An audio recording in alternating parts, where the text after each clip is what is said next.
मेधा शुरू से ही पढ़ने में होशियार और मेधावी छात्रा थी। अच्छी पढ़ाई के बाद अच्छा कॉलेज सिलेक्शन और फिर बहुत अच्छी जॉब। तूने तो मेरा नाम रोशन कर दिया मेधा। अरे लेकिन ये जो काम करने का तरीका है ना, इसे बदल ले। 18 घंटे काम करेगी तो कल को बच्चा कैसे संभालेगी? तुम्हारी तरह पागल नहीं हूँ माँ, जो बच्चे और परिवार में फंस जाऊँ।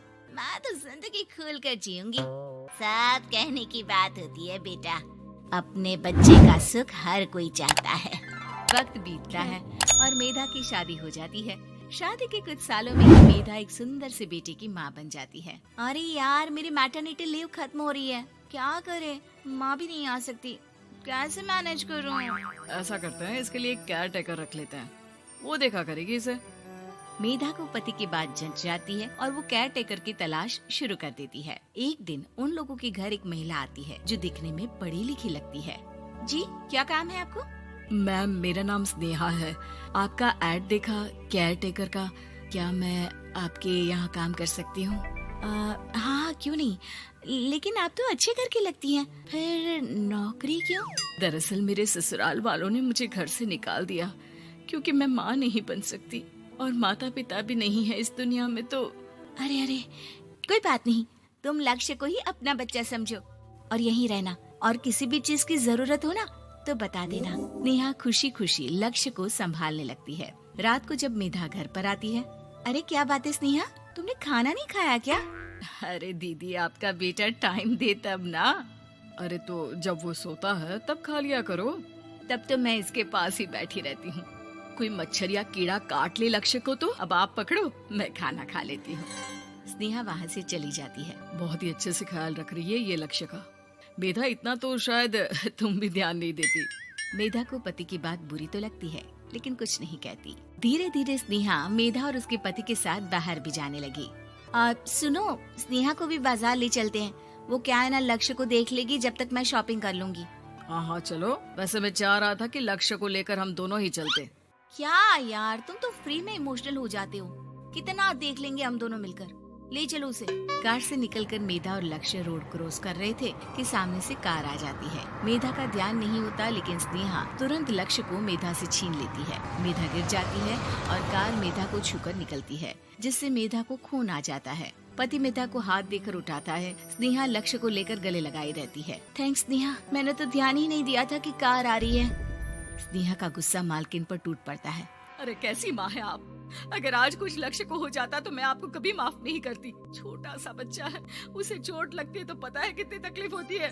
पति भी स्नेहा को देखने लगता है कि उसे क्या हो गया। मेधा को स्नेहा पर काफी गुस्सा आ जाता है। घर आकर कहती है, देखो स्नेहा, माना तुम लक्ष्य को बहुत प्यार करती हो, लेकिन वो मेरा बेटा है, मैं कभी जानबूझकर उसके साथ बुरा नहीं कर सकती, समझी? मुझे माफ कर दीजिए, मैं लक्ष्य को लेकर कुछ ज्यादा ही सेंसिटिव हो चुकी हूँ। मैं ध्यान रखूंगी कि आगे से ऐसा ना हो। मेधा का मन स्नेहा से अब हटने लगा था। एक शाम मेधा ऑफिस से घर आती है कि लक्ष्य उसे दिखाई नहीं देता और ना ही स्नेहा। वो स्नेहा के कमरे में जाती है जहाँ दोनों सो रहे होते हैं।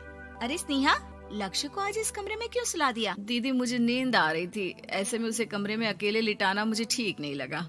मेधा बच्चा उठाने लगती है कि स्नेहा टोक देती है। रहने दीजिए ना दीदी, सो रहा है, फालतू में नींद खराब हो जाएगी। मेधा को गुस्सा आ जाता है और वो बच्चा उठाकर वहाँ से चली जाती है। अगले दिन मेधा स्नेहा को बुलाती है, साथ में एक और लड़की खड़ी होती है। स्नेहा, अब तुम अपना कुछ और देख लो, हम लोगों को नई केयर टेकर मिल गई है, तुम इस हफ्ते घर छोड़ देना। स्नेहा का मन लक्ष्य को छोड़ने का नहीं करता, लेकिन नौकरी तो नौकरी होती है ना।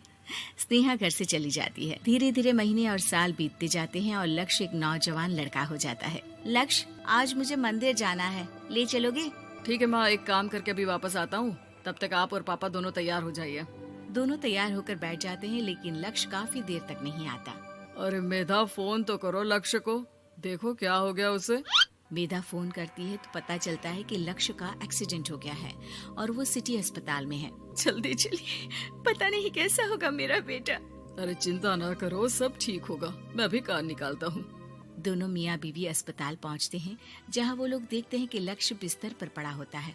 एक महिला इन्हें यहाँ लेकर आई है, वो वहाँ बैठी है। लेकिन फिलहाल तो आप लोगों को इनके लिए किडनी का प्रबंध करना होगा। एक्सीडेंट में इसकी किडनी डैमेज हो गई है। मेरी ले लीजिए डॉक्टर साहब, मेरे बेटे को बचा लीजिए। नहीं नहीं, आप माँ हैं, आपकी नहीं ले सकते, पिता की भी नहीं। आप किसी रिलेटिव या दोस्त से पता कर लें, और हाँ थोड़ा जल्दी करें क्योंकि देर होने से मामला बिगड़ सकता है।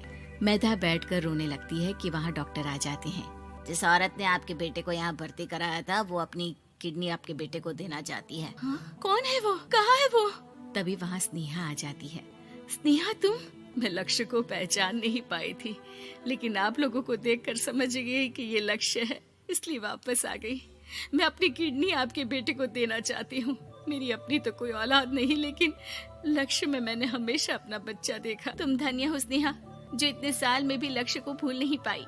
सही मामले में तो वो तुम्हारा ही बच्चा होगा, क्योंकि जन्म भले ही मैंने दिया हो, लेकिन आज तुम उसकी जिंदगी बचा रही हो।